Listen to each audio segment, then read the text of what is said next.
Les autorités néerlandaises ont conclu dans les années 1760 des traités avec 3 peuples marrons. C'était les Njuka d'abord, ensuite les Saramaka et les Matawai. Voilà.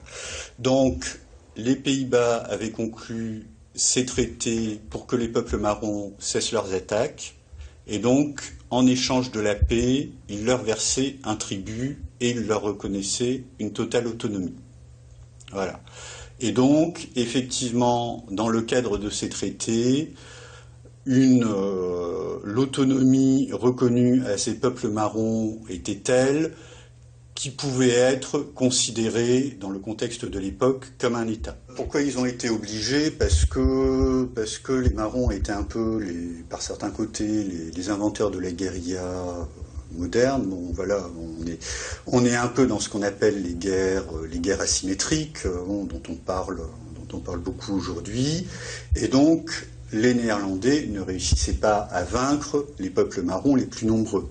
Et donc, pour finalement être tranquilles, d'une certaine manière, parce qu'ils comprenaient que, de toute façon, le coût militaire était excessif, pour eux en tout cas, ils ont préféré finalement conclure des traités, leur reconnaître une forme d'indépendance, une grande autonomie, une énorme autonomie, pour finalement que cette guérilla cesse.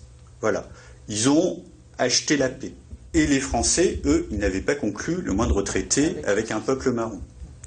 Il y a eu un projet de traité avec les Aloukou à la fin du XVIIIe siècle, mais finalement, ça n'a pas pu se réaliser.